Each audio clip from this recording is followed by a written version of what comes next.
Hey everyone, it's Jay with Sir Thrive, and this is take number 3 because the other 2 were way too long. Now I've taken so long that the girls are over here anxiously waiting for me to knock this crap off so we can go for our evening walk. So I'm going to try to burn through this. If I forget any step, or if I go through something too fast for you and you need more detail, hit me up in the comments below. I will see it and I will answer you, and I will spend all the time needed to make sure that you've got this, okay? So, without any further delay, we are now on step 3 of getting your home more secure and in a better long-term position so that you can get the hell out of your house and quit worrying about your family quite so much and do some good with your fellow man. Right? Right. So, step 3 is long-term food storage. Everybody is kind of overwhelmed with this, but it's really actually quite simple. The idea that it's this simple to store food that's going to last 25 to 50 years is just kind of mind-boggling for a lot of us. But here we go. The things you're going to need. You're going to need a container, either 5-gallon bucket with a good sealing lid or a large tote. You're going to need Wallaby brand Mylar bags. These are the 5-gallon ones. They come with the oxygen absorbers and everything already in them. Wallaby brand's the only one that I like. There may be some others out there that are fine. I don't know that and I don't trust them. Wallaby I know is good. On that topic, I have to disclose, I'm going to put some links down below that you can go buy most of these items at Amazon. If you do, your price is the same, but if you buy it through my link instead of just looking it up regular, out of that money, they're going to throw me a couple pennies. No idea what the actual commission rate is. If I did, I'd tell you, but I don't believe it's much. So, but if you want to help me out, even just a little, use my links, buy the stuff through there for the same price, and help me out a bit. So, you're going to need a container. You're going to need your Mylar bags. You're going to need diatomaceous earth, food grade. You're going to need either a clothes iron or a flat iron for like that the ladies use to do their hair. And that should be it. So, what we're primarily going to store here, besides my gallons of honey that I got from our local beekeeper, Angie. Thank you, Angie. You're awesome. Primarily what you're going to store long-term besides honey is rice. That rice is going to be white rice. You don't store brown rice long-term. It's got too much oil in it. It goes rancid. White rice. Long grain's fine. Instant rice is fine. I'm guessing the long grain store is a little longer than the minute or the instant rice, but it's all good. So white rice, dried corn, oatmeal, either quick oats or traditional oats. Same situation there. One's slightly processed, may have a little less shelf life. I'm not sure. And lastly, wheat berries. Wheat berries are those really hard, funky looking things. They kind of look like aniseed almost, kind of similar. Dark brown, rock hard. Basically don't have an expiration date that anybody knows of. You put them in a mill and grind them and it makes wheat flour. Okay? You can just store the actual wheat flour too, but that has a shelf life. So, the other thing that we'll store long term is regular baking or cooking flour. Just white, unbleached flour, bread flour, that kind of thing. So, the most popular method is to put it in a 5-gallon bucket. Okay? Now, if you're just trying to put the stuff straight in the bucket, you got to use food grade bucket. That means it says on the bottom either PET or PETE, so PET or PET. I don't ever put anything straight in a bucket. For one thing, those food grade buckets cost an arm and a leg. If you are going to do that though, you want to use a Gamma lid. Gamma lid, you have the bead on this outer ring. It's airtight, gasketed. And this lid, it's got a gasket in it. So you could screw these on. You put your bag in there, do this whole process we're going to talk about, and then screw this lid on nice and tight. And that gives you excuse me, not the process we're going to do because you wouldn't use a Mylar bag. But if you just like put your wheat berries straight in a food grade bucket, these Gamma lids are food grade, and now you have an airtight seal without any kind of bag. Reason I don't do that is because of cost, and I don't know, I guess I just don't trust the plastic as much as I should. I'm using the Mylar bags in containers, so therefore I can put in whatever container I want. In fact, the container I most likely or most often use is totes like this. Okay? And I'll kind of move the camera down to show you. See the black and yellow tote there? And the beautiful Laura sniffing. So the reason why I use those, two reasons. They stack really nice. They do get a little heavy, but I don't care about that so much. They stack really, really nice. They're affordable. And these bags are actually considerably larger than a 5-gallon pail. So what you end up doing is you end up filling them like 2/3 of the way up, and the rest is just like floppy bag. When I put them in here, I can fill that bag all the way up and seal it. So I'm getting more product per bag, which for me means more storage per space. Okay? That's why I do it that way. You do it however you want to. If you're a single mom and you haven't been like hitting the iron or whatever, don't do it in these massive totes. Do smaller totes, because that tote right there has two 50-pound bags of rice in it. I grunt when I move it, so you know, just plan according to your situation. Other nice thing about square totes is you don't have to fill them all the way up, and they slide under your bed if you live in an apartment or someplace where your space is limited. Where you want to store these once we get this process done is someplace where there does not get a lot of light, does not fluctuate in hot and cold any more than necessary. So we keep ours in the basement in racks. If you were in an apartment, under the bed. Maybe throw a blanket around the bottom of the bed. I have seen people even put their bed up on blocks, wood blocks or bricks or whatever, just to get more room to put water and food under their bed. Okay? Apartment, no room. So, the process is this. If you're using rice, most people don't know this, rice comes to you with bug larvae in it. We just normally consume it before that larva hatches, okay? So, rice should be frozen for 3 to 5 days before you do this process. That helps kill the larva. You can buy smaller bags and fit it into your home freezer if you need to. If you have a larger chest freezer, you can put the bigger bags in there, obviously. If you live in a tundra hellhole like we do, that we love so much, but it gets cold, I can literally put my stuff in a sealed tote and throw it out the back door on the rear deck in the snow, let it sit there for 4 or 5 days. We haven't seen temperatures above 20 in nearly a month now. So, one way or the other, get it frozen for a few days. Now, if you absolutely have no way to do that, you'll probably be okay just following the rest of the steps to a T. But if you want to be absolutely sure, freeze it. So, you're going to get your 5-gallon bucket if you're using those. You'll get your Mylar bag, stick it down inside your bucket, pop open your bag. Here, this one's already open. Okay, so it's in your bucket. You open this thing up. It'll kind of sit open for you inside your bucket, okay? Dump your rice in until your bucket's like 80% full, which means you're going to have a whole lot of bag left, okay? Once you get that far,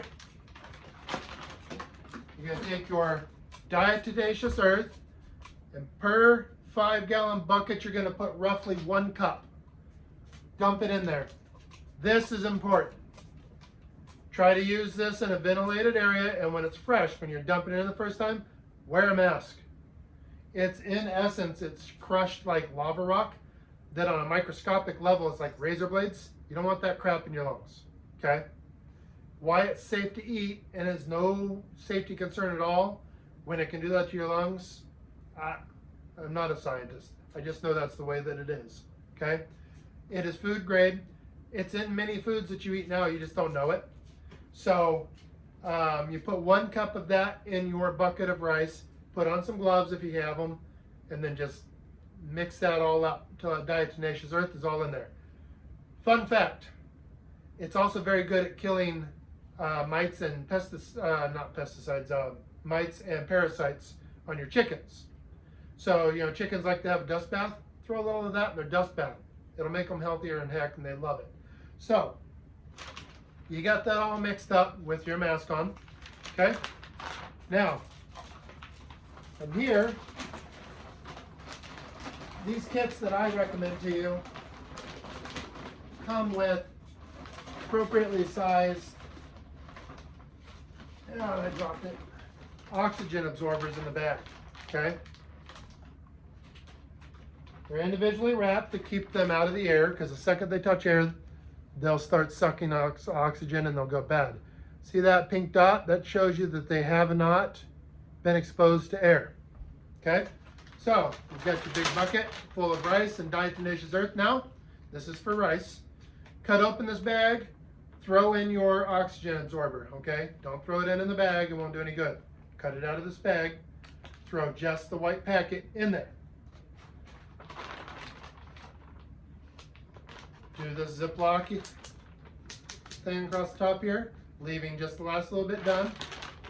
Kind of squish the air out, and then finish sealing it. Okay? Now, either using a hair iron, like a flat iron, or a clothing iron. And if you use a clothing iron, you can like lay a board across the top of the bucket, fold this over onto the flat board, okay? If you're using a hair iron, you don't have to do that. You just pinch it. Good and hot, and just go all the way across, make sure you cover all of it from this Ziploc type locking thing up, okay? These have, see here? So, when the day comes to use it, you can grab that and then open it up, and then you can reseal it. Okay? So, that's why you don't want to go below the Ziploc thing, because then you'll have to cut it all off. Now, once you open these down the road, if you find you need to seal it back up for some reason, then you can actually take your iron back to this and seal it, rip it open again, reseal it, rip it open again, you know, as you're using the product down to keep things fresh. So, side note there. So, you've put your oxygen absorber in, you've zipped it closed, you've squished out the little bit of air through the last hole, and then you've ironed it closed, okay? Now, from here, if you're using the 5-gallon bucket, then you'll have a bunch of this left over, and you just kind of fold it up, squish it down the bucket, put your lid on. Okay? If you're putting it into the big tote in the way that I do it, well, you're not going to have all that extra bag, because you're going to fill up 90% of the bag and then seal it, okay? Set it aside, because you need to check these things in about 3 days. So, what you're looking for, this is 50 pounds of cooking flour. See how that bag kind of looks sucked down, like it's almost like it's shrinking? That means the oxygen absorber is working, okay? It will literally remove the air from the bag just a little bit. It kind of almost makes it like a vacuum seal, okay? So, you want it to look like that bag right there, okay? So, if you see that, then you know your seal's tight, your oxygen absorber is working, your food's good to go. White flour like that, you're going to get 7 to 10 years out of it before it starts to taste old. Past 10 years, it really depends on the variables of how well you, like the place you stored it. Rice, diatomaceous earth, frozen rice with a proper oxygen absorber and a good seal and a proper tote, 50 years. That honey that we got from our local beekeeper, indefinite. Never goes bad as long as you keep it cool and dry, sealed up in a bucket. Keep our honey in 2-gallon pails, food grade, on that, because I pictured putting honey in a Mylar bag and getting it out later. Yuck. So, if you're going to do smaller amounts in storage, maybe you're not planning on feeding an entire security detail and covering 100 acres of land the way I am. Kind of makes you normal, I guess. Food saver. Food saver bags work great. You can use oxygen absorbers in them too. Throw your oxygen absorber in, suck it closed, store smaller packages. This thing's about 100 bucks. Worth every penny. I do my freezer goods in this. I do my dry goods in this. I have extra wool socks in my get home bag that I keep with me all the time. You should too, because socks are super important. Dry socks are even more important. So I keep my wool socks sucked in a vacuum bag done with this machine. Keep them dry in case of emergency. I also have an entire roll of toilet paper vacuum sealed down. Compact, keeps it dry. So, vacuum sealer, hugely helpful, especially if you're doing smaller sizes.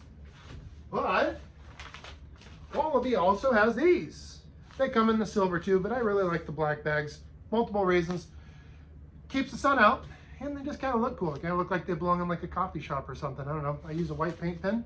This happens to be dehydrated milk. So it says right there, milk, vitamin A and D. How many calories per serving? 80 calories per serving. How many cups of water do you mix with how many cups of this crap to make milk? It's right there in the bag. Can't lose it. Same thing, just smaller. These are 1 gallon size. So you can order those. Everything's the same. There's oxygen absorbers in here. See how they kind of suck down?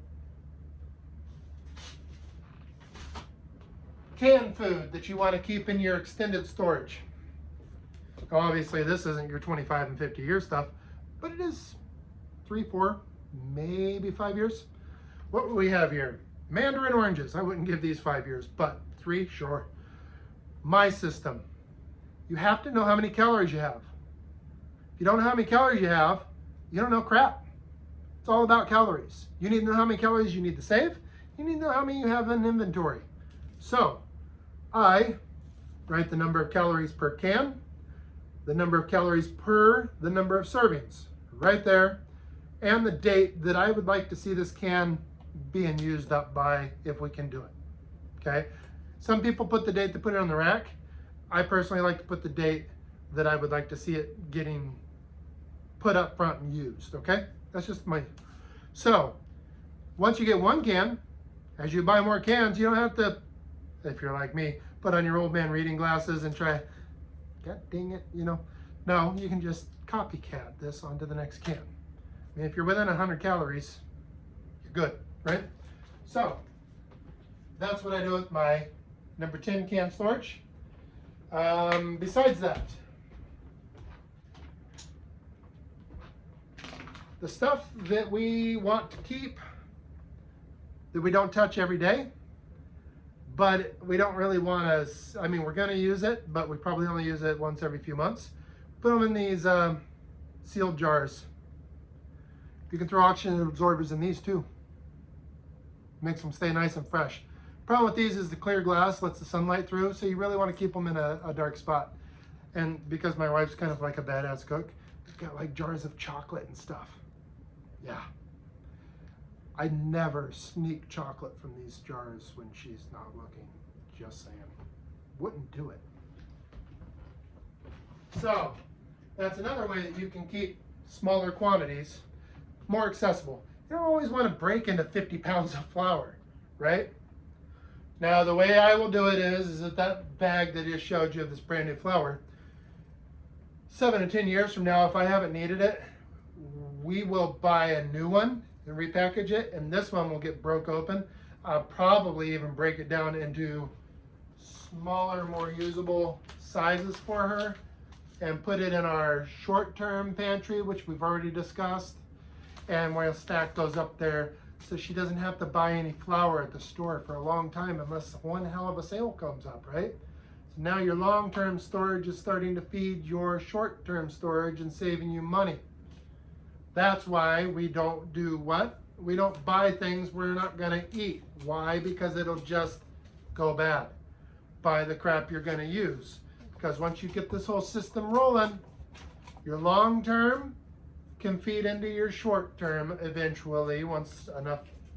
God, wouldn't that be great if everything in this world stayed so good that your long term food storage went bad? I think we have company. So, on that note, I'll just say one thing. Diatomaceous earth is only for rice. You could put it in your corn if you want to. I just don't think you need to. Do not put it in your oats. Do not put it in your flour. And do not put it in your wheat berries. Okay? Other than that, if you have any questions, obviously hit the like button if you would, please. If you haven't already, subscribe. Even if you're just willing to go to the comments section and say thanks, that all helps me. I'm trying to get this channel off the ground. So any other questions you have, I'm going to pull up links, get them into the description. I might post the video without the links because I don't have a lot of time left tonight, but I will get the links in there by tomorrow morning, worst case scenario. So if you guys don't have anything else to go over, I'm going to go get on my rucksack, get that evening walk done. So you get out there and do some good.